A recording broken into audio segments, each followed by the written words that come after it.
Good evening everyone.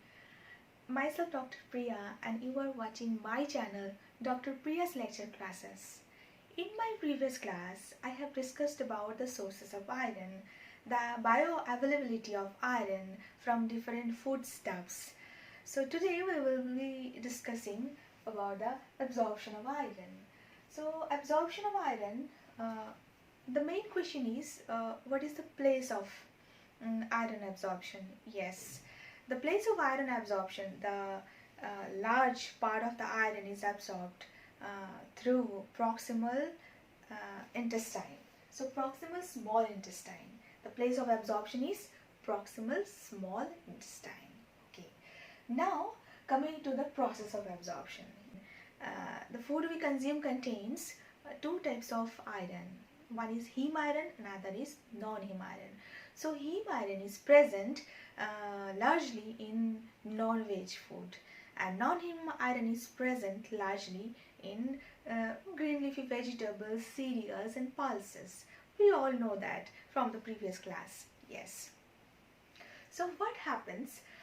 We have read that the bioavailability of heme iron is more as compared to the non-heme iron, though the heme iron present in the non-veg food like meat and liver is less as compared to the non-heme iron, that is 5 milligram per 100 gram of heme iron is present in meat and in liver as compared to the non-heme iron which is present in the green leafy vegetables, that is 20 milligram per 100 gram. But the bioavailability of the non-heme iron, that is 1/12. As we we compare the percentage of this iron in different foodstuff and compare it with the percentage of the equivalent iron that is present in the ferrous state, so we get that. And in case of heme iron, that is half to 2/3, it is much more than the non-heme iron. So from the previous class we have read that and we came to know all these things. So who are watching my video for the first time, this is for them, these important tips for them. Now coming to the absorption proper. Okay, so come here, heme iron. So that is, as we discussed, that present in the non-veg food. It is simpler and it is more rapid, now much more efficient, and it is not dependent upon any dietary factors. So what happens next? So heme is released from polypeptide chain. Then it is absorbed as such by intestinal epithelial cells. Okay. Then what happens inside the cell?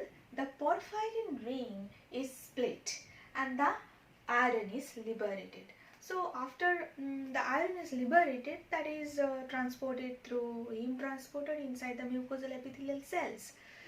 So that is all about heme iron. What happens in case of non-heme iron? Yes, non-heme iron. So non-heme iron is present in vegetables, in pulses and cereals.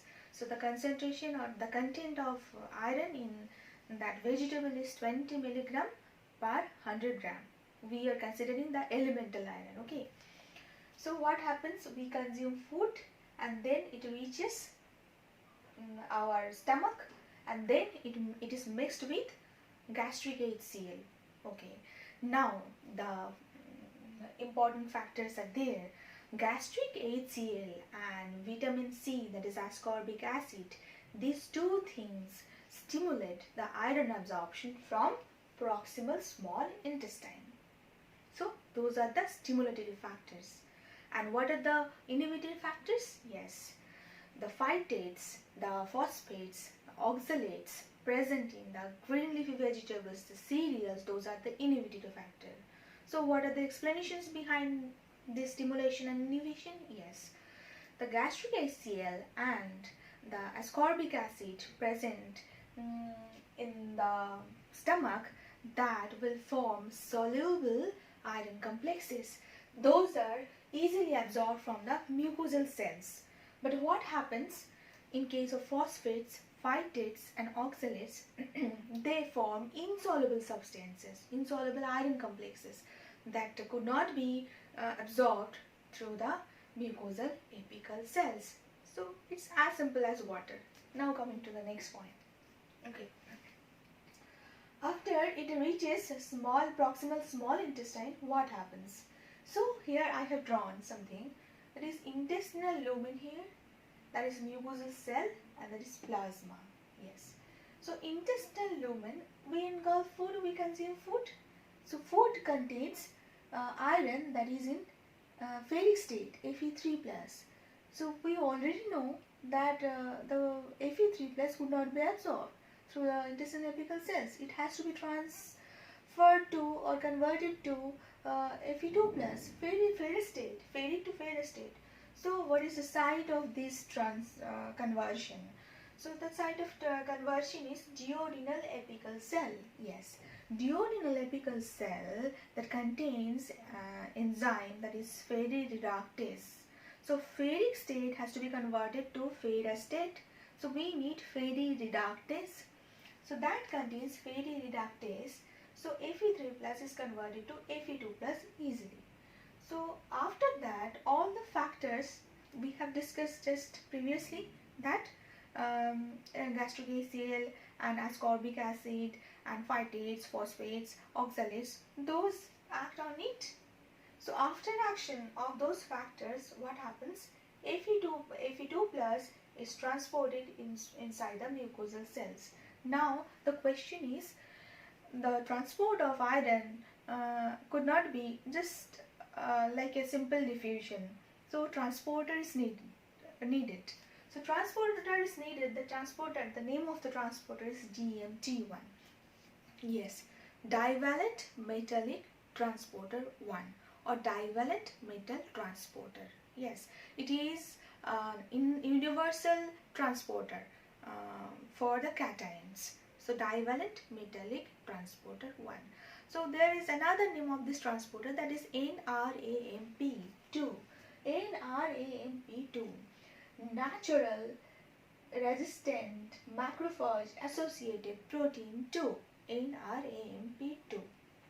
So through this transporter, Fe2+ is just transported into the mucosal cell.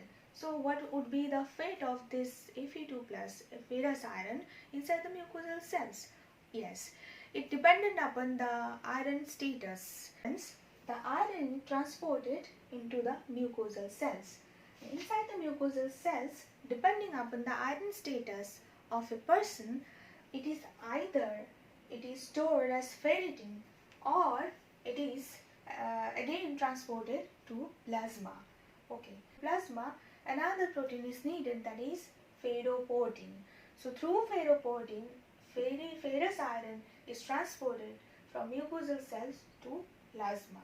Now what happens? So it is now in ferrous state. So it has to be converted into ferric state again. Otherwise, apoferritin will not take up this iron and could not transport it to the target tissues or organ. So this is mediated by another protein that is called hephaestin.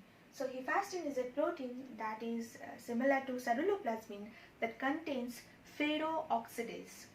So ferrooxidase, so by this enzyme, with the help of this enzyme, Fe2+ is converted to Fe3+, and then that is taken up by apotransferrin, and then transferrin is formed and it is transported through different tissues and organs, target tissues and organs.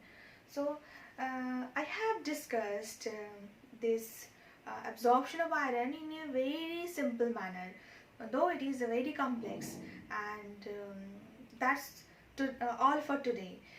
So in the next class, we will discuss about each protein in detail, about the DMT1 transporter, its mechanism of action, this ferroportin, the hephaestin, its mechanism of action, the storage form, ferritin transport form, that is the transferrin, their structure in detail, and the excretion of iron and the regulation of iron metabolism.